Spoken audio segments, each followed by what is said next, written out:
یاد رکھیے میدان جنگ بدل گیا. پہلے جنگیں ہوتی تھی کہ دونوں فوجیں لڑتی تھیں, جس کی فوج زیادہ وہ جیت گیا. پھر جنگ بدلا سکلز کا, جس کے فائٹرز اچھے ہوتے تھے وہ کم تعداد کے باوجود زیادہ تعداد والوں کو مار ڈالتا تھا. پھر وقت آیا اسلحے کا, جس کا اسلحہ بہتر تھا وہ جیتنے لگ گیا. پھر دور مار اسلحے کا, جو دور سے وار کرے. سیدنا رسول کریم سے منسوب روایت میں بھی ہے کہ جان لو کہ قوت نیزہ پھینک کر مارنے میں ہے, جو دور سے مارے گا وہ جیتے گا.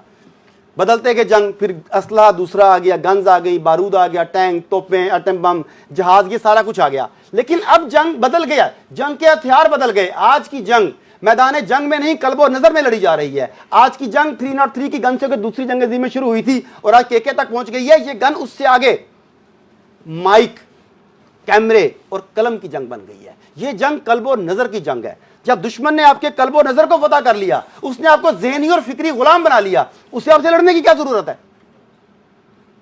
تو مغرب نے اپنے آپ کو فکری آقا اور آپ لوگوں کو فکری غلام ثابت کر دیا, اور ہم ان چیزوں کو سمجھ ہی نہیں پائے. ہم یہاں تک نہیں سمجھ پائے کہ جنگ کی ڈائمنشنز کتنی بدل گئیں. آپ لوگ بہت حیران ہو رہے ہوں گے, شاید ایک بات سناؤں, اگر آپ نے پڑھی ہو پہلے, ورنہ میں بتاتا ہوں. ابھی ریسنٹلی چند ہفتے پہلے دنیا کے انتہائی رحم دل لوگوں نے اقوام متحدہ کے ساتھ مل کے غزہ میں معصوم بچوں کو پولیو ویکسینیشن بنانے کا بندوبست کیا. انہیں پولیو ویکسینیشن پلائی جائے گی, اس کے لیے جنگ بندی کی گئی. ایک ایریا باقاعدہ سلیکٹ کیا گیا جہاں پر بم نہیں مارے جائیں گے تاکہ معصوم بچوں کی حفاظت ہو سکے. اور آپ سمجھ کیوں نہیں رہے گے بایو وار کا حصہ ہے.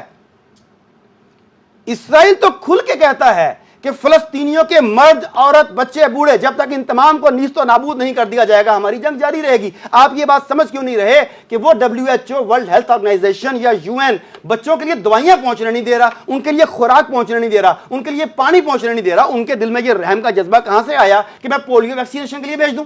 تو یہ جنگ کے میدان بدل گئے. ہم اتنے فکری غلام ہو گئے کہ ہم نے ان سے اسلحے کی جنگ تو پہلے ہارنی تھی علیحدہ بات تھی. ہم نے مائک کیمرے کی جنگ ہارنا شروع کر دی, اس کے بعد ہم نے عقل و دانش کی جنگ ہارنا شروع کر دی, ہم نے اپنے بچے ان کے حوالے کر دیے. تو اگر ہم اس جنگ کے میدان کو نہیں سمجھیں گے تو پھر گڑبڑ ہو جائے گی.